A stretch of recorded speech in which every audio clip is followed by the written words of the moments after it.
নমস্কার বন্ধুরা, বাঙালি রান্নাবান্না চ্যানেলের নতুন ভিডিওতে সবাইকে স্বাগত। আজ আমি বানিয়ে দেখাবো সম্পূর্ণ নিরামিষ এঁচোড়ের রেসিপি, যা এইভাবে বানিয়ে দিলে মাছ মাংস ফেলে খাবে। এঁচোড়ের রেসিপি আমি কিভাবে করছি আমার এই ভিডিওটা শেষ পর্যন্ত দেখার অনুরোধ রইল। এই রেসিপি বানানোর জন্য এখানে আমি 500 গ্রাম এঁচোড় খোসা ছাড়িয়ে এইভাবে ডুমো ডুমো করে কেটে নিয়েছি। আর এখানে আমি দুটো বড় সাইজের আলু একইভাবে কেটে নিয়েছি। এবার গ্যাসে আমি আগে থেকে জল গরম করতে বসিয়ে দিয়েছি। এবার জলের মধ্যে দিচ্ছি অল্প একটু লবণ আর দিচ্ছি অল্প একটু হলুদের গুঁড়ো। এবারে কেটে রাখা এঁচোড়গুলোকে আমি জলের মধ্যে দিয়ে দিলাম। এবার ভালোভাবে নেড়ে চেড়ে এঁচোড়টাকে সিদ্ধ করে নেব। তার জন্য ঢাকা দিয়ে দিচ্ছি, দিয়ে আমি এইভাবে এঁচোড়টাকে সিদ্ধ করে নিচ্ছি। ততক্ষণ আমি এদিকে একটা মশলা করে নেব। তার জন্য একটা মিক্সার জার নিয়েছি।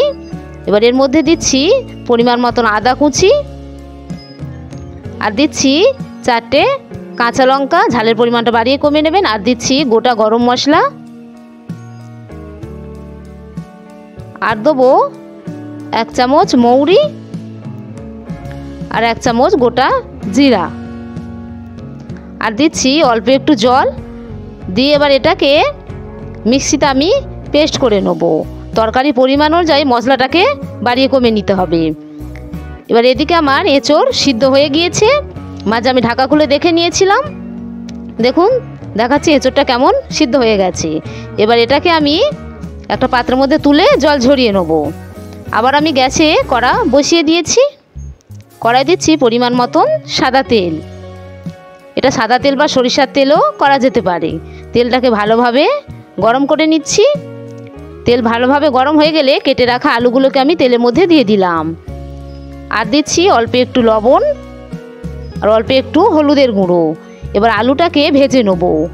খুব ভালো করে ভাজার দরকার নেই, মোটামুটি ভেজে নিলে হবে। এঁচোড়ের সঙ্গে কষলে আলু সিদ্ধ হয়ে যাবে। তাই ঢাকা দিয়ে কিছুক্ষণ আমি এইভাবে আলুটাকে ভেজে নেব। মাঝে ঢাকা খুলে নেড়ে দিয়েছিলাম। এটাকে এবার একটা পাত্রের মধ্যে তুলে নেব। এবার ওই তেলের মধ্যে ফোড়নে আমি দিচ্ছি অল্প একটু হিং, আর দেবো তেজপাতা একটা, শুকনো লঙ্কা একটা, আর বেটে রাখা মশলাটাকে তেলের মধ্যে দিয়ে দিলাম। মশলাটাকে 2 মিনিট আমি এইভাবেই ভেজে নেবো। এতে আদা আছে, তাই একটু ভেজে নিলে আদার কাঁচা গন্ধটা চলে যাবে। 2 মিনিট মতন আমি এইভাবে ভেজে নিয়েছি। আর দিচ্ছি অল্প একটু লঙ্কার গুঁড়ো, অল্প একটু হলুদের গুঁড়ো, আর দিচ্ছি ধনের গুঁড়ো, আর এখানে কালারের জন্য কাশ্মীরি লাল লঙ্কার গুঁড়ো দিলাম, আর স্বাদ মতো লবণ। এবারে মশলাটাকে একটু কষে নেবো। তরকারি পরিমাণ অনুযায়ী মশলাগুলোকে একটু দেখে নিতে হবে। এইরকম নতুন নতুন রেসিপি পেতে যদি আমার চ্যানেলে নতুন হয়ে থাকেন তাহলে চ্যানেলটিকে লাইক সাবস্ক্রাইব করে রাখবেন।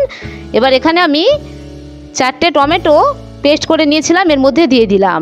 এতে টক দই দেওয়া যেতে পারে, আমি টক দই দেবো না, তাই টমেটোর পরিমাণটা একটু বেশি দিলাম।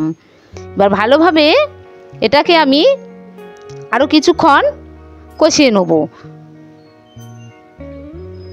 মশলাটা আমার মোটামুটি ভালো রকম কষা হয়ে গিয়েছে। এবার দিচ্ছি অল্প একটু চিনি, আর সিদ্ধ করে রাখা এঁচোড়টাকে দিয়ে দিলাম, আর দিচ্ছি ভেজে রাখা আলুটাকেও।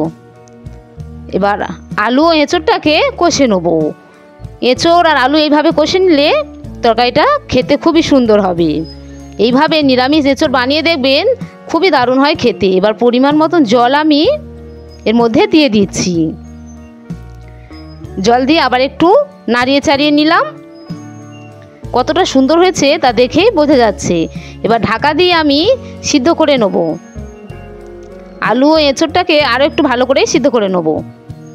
ফিরে আসছি কিছুক্ষণ পরে। মাঝে ঢাকা খুলে নেড়ে দিয়েছিলাম।